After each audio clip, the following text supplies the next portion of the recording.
இதய நோயாளிகளுக்கு laser angioplasty சிகிச்சை மேற்கொள்வது சிறந்தது என்று கூற முடியாது என்று வல்லுநர்கள் கூறுகின்றனர்.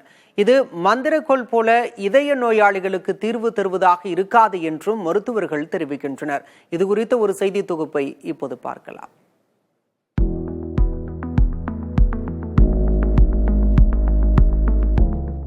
லேசர் முறையில் வலியற்ற சிகிச்சை என்பதே இப்போது நோயாளிகளை கவர்ந்து இழுப்பதற்கான மந்திர வார்த்தைகளாக இருக்கின்றன. ஆனால் அனைத்து விதமான நோய்களுக்கும் லேசர் முறையிலான சிகிச்சை சரியல்ல. குறிப்பாக தோலுக்கு லேசர் முறையில் சிகிச்சை அளிப்பது போல இதயத்தின் இரத்த நாளங்களில் இருக்கும் அடைப்பை நீக்க லேசர் ஆஞ்சியோபிளாஸ்டி சரியாக இருக்காது என்று வல்லுநர்கள் கூறுகின்றனர். ஆஞ்சியோபிளாஸ்டியை லேசர் முறையில் மேற்கொள்வது என்பது ஸ்டண்ட் வைக்க தேவையில்லை, உடலில் ஊடுருவி சிகிச்சை அளிக்க வேண்டியதில்லை என்று மக்கள் நினைத்துக் கொண்டிருக்கின்றனர். ஆனால் அது உண்மையல்ல என இதய நோய் மருத்துவர்கள் கூறுகின்றனர்.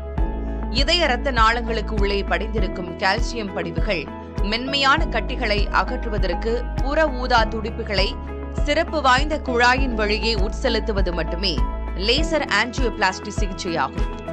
இந்த சிகிச்சைக்கு வழக்கம் போல ஸ்டென்ட், பலூன் போன்றவையும் தேவைப்படுகிறது. ஆகவே இது வலியற்ற விரைவான சிகிச்சை முறை அல்ல. குறிப்பிட்ட சில சூழல்களில் மட்டுமே லேசர் ஆஞ்சியோபிளாஸ்டி பலன் அளிக்கும் என்பதும் மருத்துவர்கள் வாதமாக இருக்கிறது. மாரடைப்பால் பாதிக்கப்படும் 20கள் 30கள் வயதில் இருக்கும் இளம் வயதினருக்கு அவர்களின் இரத்த நாளங்களில் அதிகளவு கொழுப்பு படியாமல் பெரும் கட்டிகள் மட்டுமே இருக்கும். அந்த தருணங்களில் லேசர் முறையில் புற ஊதா துடிப்புகளை உட்செலுத்தி கட்டிகளை கரைக்க சிகிச்சை அளிக்க முடியும்.